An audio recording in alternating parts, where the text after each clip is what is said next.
राधे कृष्ण आप सभी को। नवरात्रि की आज की इस वीडियो में मैं आपको जानकारी दूंगी इस बारे में कि जो नवरात्रि पे हमने माता रानी की जोत जलाई है, जो हमने घट स्थापना की है, उन सब सामान का हमें क्या करना होता है, घट स्थापना कैसे की जाती है, इसके बारे में पूरी जानकारी मैं अपनी पहली वीडियो में दे चुकी हूँ। ये सबसे बड़ा सवाल और कंफ्यूजन होता है कि जो हमने खेतरी बीजी है, जो हमने घट स्थापना की है, करसी की है, माता की चुनरी है, जो हमने कपड़ा बिछाया है, उन सब चीज़ों का क्या करें, सही तरीका क्या है। तो चलिए आज के इस वीडियो को शुरू करते हैं। नवरात्रि का अर्थ होता है माँ दुर्गा की पूजा के 9 दिन, इसलिए जो भी हमें सामान का विसर्जन करना होता है वो हमें दशहरे की पूजा के बाद करना चाहिए। दशहरे वाले दिन सभी चीज़ें जो हमने स्थापित की थी उनको हमें बढ़ाने से पहले हमें माता के आगे हाथ जोड़कर पूजा करनी चाहिए। माता से हाथ में चावल और फूल लेकर प्रार्थना करनी चाहिए कि हे माँ दुर्गा, हमने नवरात्रों के 9 दिनों में जो भी भूल की हो उसे क्षमा कीजिएगा। हम अज्ञानी हैं, माया में लिपटे हुए जीव हैं, हम कुछ नहीं जानते, इसलिए जो भी हमसे गलती हुई हो उसे बालक समझकर क्षमा कर दीजिएगा। हमारे घर में सुख और समृद्धि दीजिएगा और हमारे परिवार पर अपना आशीर्वाद बनाए रखिएगा।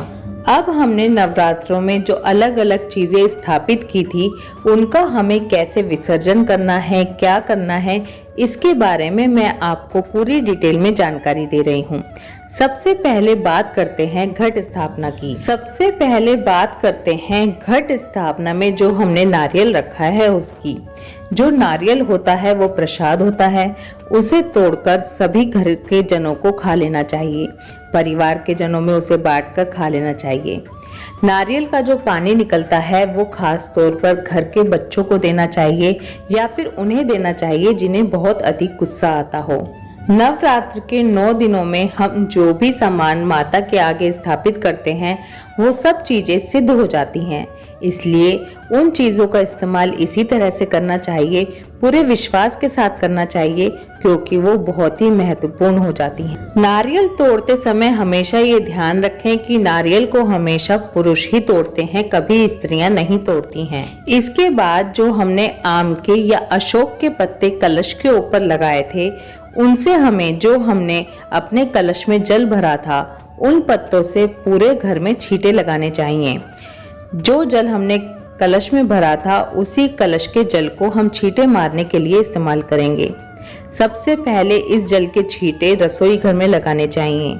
इस जल के छींटे बाथरूम में कभी भी ना लगाएं, पूरे घर में छींटे लगाएं। थोड़ा थोड़ा जल प्रसाद रूप में पिए भी, क्योंकि ये माता का जल होता है। इसे आप बच्चों के नहाने के पानी में भी डाल सकती हैं, इससे बच्चे बहुत आज्ञाकारी हो जाते हैं। और अगर इसके बाद भी आपका जल बचता है तो आप इसे गमलों में भी दे सकते हैं। नारियल के ऊपर जो हमने चुन्नी या कलावा लपेटा था उसे हम अपने वाहन के ऊपर बांध सकते हैं, अपने व्यवसायिक स्थल पर बांध सकते हैं, यानी कि अपनी दुकान पर बांध सकते हैं। ये बहुत ही पवित्र और पावन चुन्नी होती है। जल के अंदर जो हमने सिक्का, इलायची, लौंग आदि डाले थे वो हम अपनी तिजोरी में रख सकते हैं। इलायची को प्रसाद के रूप में ग्रहण कर सकते हैं। सिक्का, सुपारी और लौंग को अपनी तिजोरी में रख दीजिए। अब कलश की बारी आती है। अगर आपने पीतल का कलश या तांबे का कलश का इस्तेमाल किया है तो आप उसको धोकर रख लीजिए, आप उसे दोबारा भी इस्तेमाल कर सकते हैं। लेकिन अगर आपने मिट्टी का कलश यूज किया है तो उसको दोबारा यूज नहीं किया जाता, उसको आप बहते हुए पानी में प्रवाहित कर सकते हैं। अब बारी आती है खेतरी, नवरात्रे या फिर ज्वारे, इन्हें अलग अलग नाम से बुलाया जाता है। खेतरी या नवरात्रे दशहरे के दिन भी पूजे जाते हैं। दशहरा एक हिंदू धर्म का बड़ा त्योहार है। ये असत्य पर सत्य की जीत का त्योहार है। कई जगह इस दिन बहनें भाई को विजय तिलक करती हैं और उनके कान पर ये ज्वारे लगाती हैं। घर के पुरुष भी एक दूसरे के कान पर ये ज्वारे लगाते हैं। इनका बहुत ही महत्व होता है। दशहरे पर पूजा करने के बाद इन ज्वारों में से कुछ ज्वारे निकालकर अपनी तिजोरी में रख दें। बाकी के ज्वारे बहते जल में विसर्जित कर दें। जब आप ज्वारे पानी में विसर्जित करते हैं तो ध्यान रखें, जिस बर्तन में या जिस गमले में जिसमें अभी आपने ये ज्वारे बोए हैं उसी के समेत आपको जल में प्रवाहित करने होते हैं।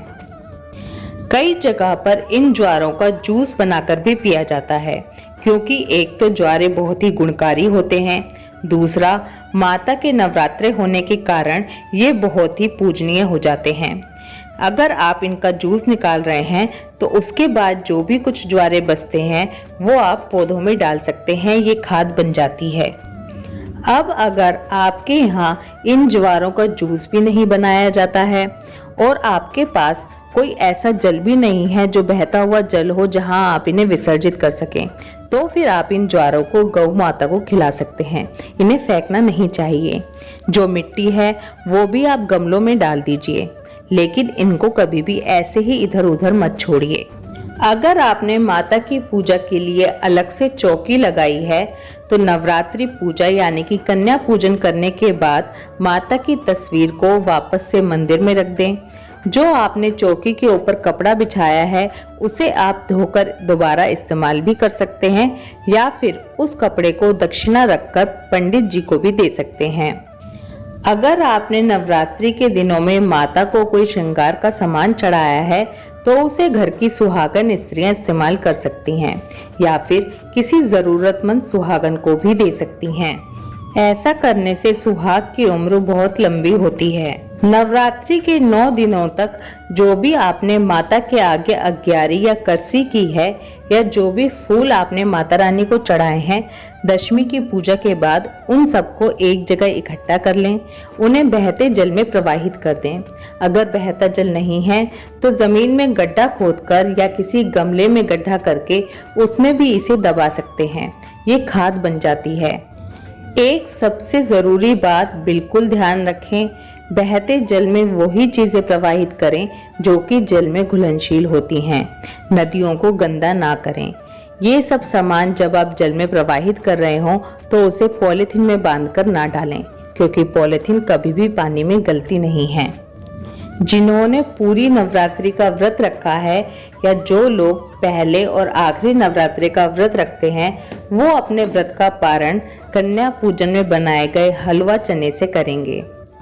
आई होप इस वीडियो में दी गई इन्फॉर्मेशन आपके लिए हेल्पफुल होगी।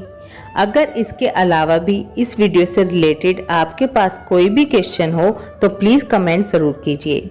ये जानकारी दूसरों तक भी पहुँचे, इसलिए वीडियो को जितना हो सके उतना शेयर कीजिए। राधे कृष्णा।